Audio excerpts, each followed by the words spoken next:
حضرت عائشہ رضی اللہ تعالیٰ عنہا سے روایت ہے کہ نبی کریم صلی اللہ علیہ وسلم پر وحی کا ابتدائی دور اچھے سچے پاکیزہ خوابوں سے شروع ہوا۔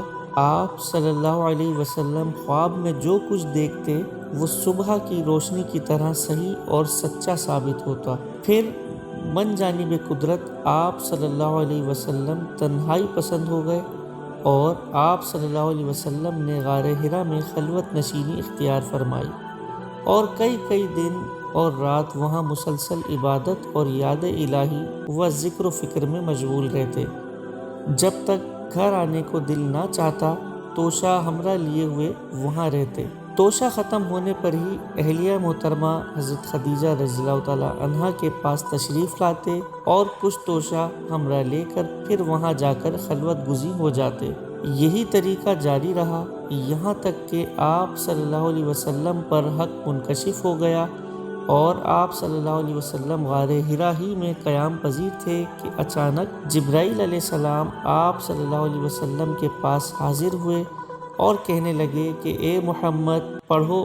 آپ صلی اللہ علیہ وسلم فرماتے ہیں کہ میں نے کہا میں پڑھنا نہیں جانتا۔ آپ صلی اللہ علیہ وسلم فرماتے ہیں کہ فرشتے نے مجھے پکڑ کر اتنی زور سے بھینچا کہ میری طاقت جواب دے گئی، پھر مجھے چھوڑ کر کہا کہ پڑھو۔ میں نے پھر وہی جواب دیا کہ میں پڑھا ہوا نہیں ہوں۔ اس فرشتے نے مجھ کو نہایت ہی زور سے بھینچا کہ مجھ کو سخت تکلیف محسوس ہوئی، پھر اس نے کہا کہ پڑھ۔ میں نے کہا کہ میں پڑھا ہوا نہیں ہوں۔ فرشتے نے تیسری بار مجھ کو پکڑا اور تیسری مرتبہ پھر مجھ کو بھینچا، پھر مجھے چھوڑ دیا اور کہنے لگا کہ پڑھو اپنے رب کے نام کی مدد سے جس نے پیدا کیا اور انسان کو خون کی پھٹکی سے بنایا، پڑھو اور آپ کا رب بہت ہی مہربانیاں کرنے والا ہے۔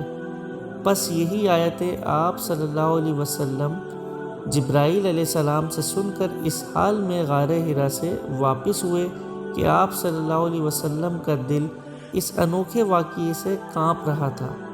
آپ صلی اللہ علیہ وسلم حضرت خدیجہ رضی اللہ تعالیٰ عنہا کے ہاں تشریف لائے اور فرمایا کہ مجھے کمبل اڑھا دو۔ لوگوں نے آپ صلی اللہ علیہ وسلم کو کمبل اڑھا دیا۔ جب آپ صلی اللہ علیہ وسلم کا ڈر جاتا رہا تو آپ صلی اللہ علیہ وسلم نے اپنی زوجہ محترمہ حضرت خدیجہ رضی اللہ تعالیٰ عنہا کو تفصیل کے ساتھ یہ واقعہ سنایا اور فرمانے لگے کہ مجھ کو اب اپنی جان کا خوف ہو گیا ہے۔ آپ صلی اللہ علیہ وسلم کی اہلیہ محترمہ حضرت خدیجہ رضی اللہ تعالیٰ عنہا نے آپ صلی اللہ علیہ وسلم کی ڈھارس بندھائی اور کہا کہ آپ کا خیال صحیح نہیں ہے، اللہ کی قسم آپ کو اللہ کبھی رسوا نہیں کرے گا۔ آپ تو اخلاق فاضلہ کے مالک ہیں، آپ تو کنبہ پرور ہیں، بے کسوں کا بوجھ اپنے سر پر رکھ لیتے ہیں، مفلسوں کے لیے آپ کماتے ہیں، مہمان نوازی میں آپ بے مثال ہیں اور مشکل وقت میں آپ امر حق کا ساتھ دیتے ہیں۔ ایسے اوصاف حسنہ والا انسان یوں بے وقت ذلت و خواری کی موت نہیں پا سکتا۔ پھر مزید تسلی کے لیے حضرت خدیجہ رضی اللہ تعالیٰ عنہا آپ صلی اللہ علیہ وسلم کو ورقہ بن نوفل کے پاس لے گئیں جو ان کے چچا زاد بھائی تھے اور زمانۂ جاہلیت میں نصرانی مذہب اختیار کر چکے تھے اور عبرانی زبان کے کاتب تھے۔ چنانچہ انجیل کو بھی حسب منشائے خداوندی عبرانی زبان میں لکھا کرتے تھے۔ انجیل سریانی زبان میں نازل ہوئی تھی، پھر اس کا ترجمہ عبرانی زبان میں ہوا۔ ورقہ اسی کو لکھتے تھے۔ وہ بہت بوڑھے ہو گئے تھے، یہاں تک کہ ان کی بینائی بھی رخصت ہو چکی تھی۔ حضرت خدیجہ رضی اللہ تعالیٰ عنہا نے ان کے سامنے آپ صلی اللہ علیہ وسلم کے حالات بیان کیے اور کہا کہ اے چچا زاد بھائی، اپنے بھتیجے محمد صلی اللہ علیہ وسلم کی زبانی ذرا ان کی کیفیت سن لیجئے۔ وہ بولے کہ بھتیجے آپ نے جو کچھ دیکھا ہے اس کی تفصیل سناؤ۔ چنانچہ آپ صلی اللہ علیہ وسلم نے از اول تاخر پورا واقعہ سنایا، جسے سن کر ورقہ بے اختیار ہو کر بول اٹھے کہ یہ تو وہی ناموس معزز رازدان فرشتہ ہے جسے اللہ نے موسیٰ علیہ السلام پر وحی دے کر بھیجا تھا۔ کاش میں آپ کے اس عہد نبوت کے شروع ہونے پر جوان عمر ہوتا، کاش میں اس وقت تک زندہ رہتا جبکہ آپ کی قوم آپ کو اس شہر سے نکال دے گی۔